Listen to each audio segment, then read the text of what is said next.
प्यारे बच्चों को गुड मॉर्निंग। आपका अपना यूट्यूब चैनल LK मीना पे सभी का स्वागत है।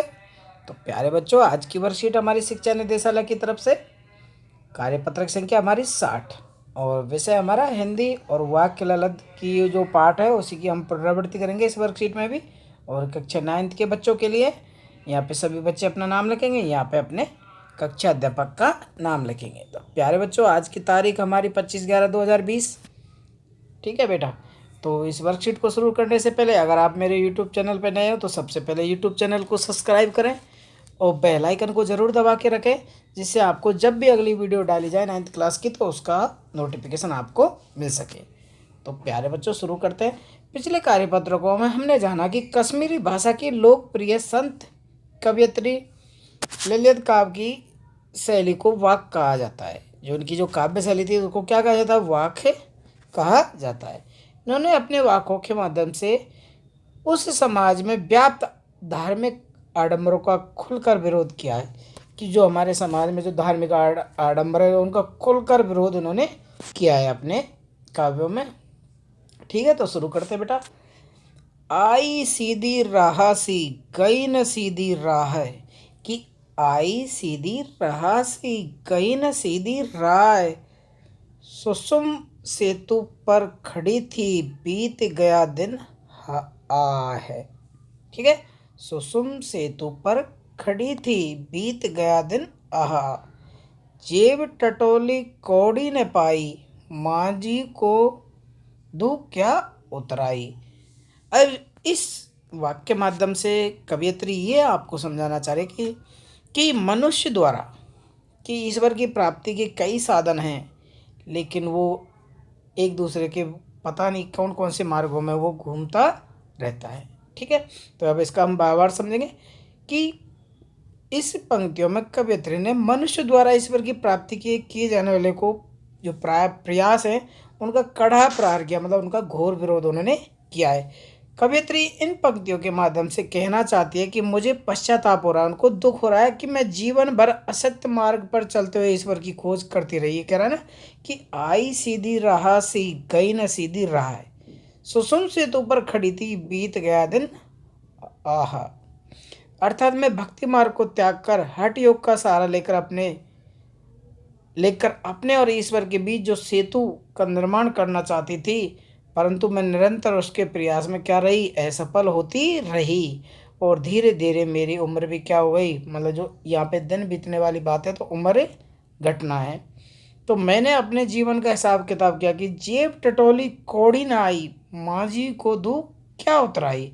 जब जब लेखिका ने अपने जीवन का हिसाब किताब किया तो उन्होंने पाया कि मैंने कोई ऐसा अच्छा काम नहीं किया जिससे मैं मृत्यु के बाद ईश्वर को दिखा सकूं।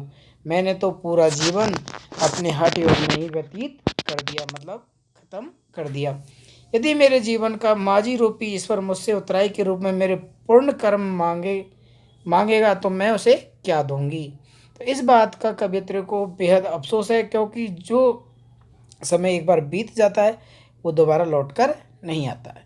तो देखो कितनी अच्छी बात कवित्री ने इस वर्कशीट के माध्यम से हमें भी समझाई और आप सब बच्चे भी ग्रहण करें कि एक बार बेटा जो समय बीत गया वो वापस नहीं आएगा। तो कर्म मतलब समय रहते ही हमें पढ़ाई कर लेनी चाहिए, क्योंकि एक बार ये समय चला गया तो फिर आपके दिन ऐसे नहीं आएंगे। अगर आप अच्छे से पढ़ गए लिख गए तो बढ़िया सी जॉब आप पा जाओगे। ठीक है बेटा, तो इस वर्कशीट के देख लेते हैं हम क्वेश्चन आंसर।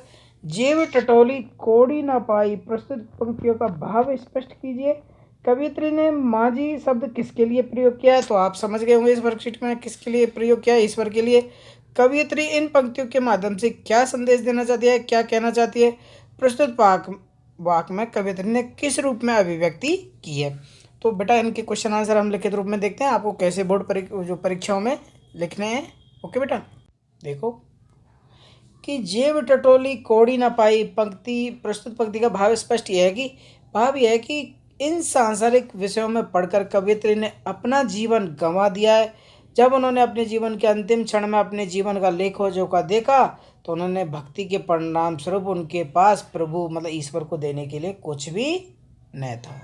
ठीक है बेटा, अब देखते हैं दूसरा क्वेश्चन कि कवयित्री ने माझी शब्द किसके लिए किया है। आप सभी को पता है कि कवयित्री ने माझी शब्द ईश्वर के लिए प्रयोग किया है।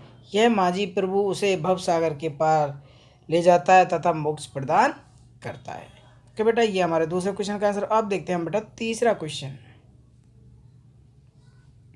ठीक है, तीसरा क्वेश्चन है हमारा, कवयित्री इन पंक्तियों के माध्यम से क्या कहना चाहती है। कवयित्री का मानना है कि मोह माया के बंधन को छोड़े बिना ईश्वर तक पहुंचना क्या है, असंभव है। कि हम मोह माया में पड़ जाते हैं, इसलिए हमारा ईश्वर तक पहुंचना भी क्या है, बहुत ही कठिन है। प्रस्तुत वाक्य में कवयित्री ने किस रूप में अभिव्यक्ति की। प्रस्तुत वाक्य में कवयित्री ने ईश्वर की प्राप्ति के लिए आत्मलोकन की अभिव्यक्ति की है। कवयित्री ललित ने अपने वाक्य के माध्यम से यह कहने का बल दिया है कि मनुष्य को धार्मिक संकीर्णताओं से ऊपर उठकर प्रभु भक्ति करनी चाहिए। कि धार्मिक जो आडंबर है, कि समाज की जो पुरानी ये बुराइयां हैं, इनसे दूर होकर इनका घोर आरंभ जो आडंबर है, उनका घोर विरोध यहाँ पे उन्होंने किया है। और उन्होंने कहा है इन सभी चीज़ों से ऊंचा उठकर प्रभु की भक्ति करनी चाहिए। ओके बेटा, तो आपकी ये वर्कशीट कंप्लीट होती है तो सभी बच्चे अच्छे से समझेंगे और इसके प्रश्न उत्तरों को याद भी करेंगे बेटा, और जब जाके अपनी कॉपी में करेंगे। ओके बेटा, क्लियर। सभी बच्चे अपना ख्याल रखें बेटा, कोविड-19 महामारी चल रही है तो सभी बच्चे बहुत ही अच्छे से अपना ख्याल रखें। बिल्कुल भी घर से बाहर ना निकलें, कोई ज़रूरत हो तो ही घर से बाहर निकलें और मास्क का प्रयोग ज़रूर करें। Thank you, bye bye, take care. आगे मिलेंगे अगली वीडियो के साथ।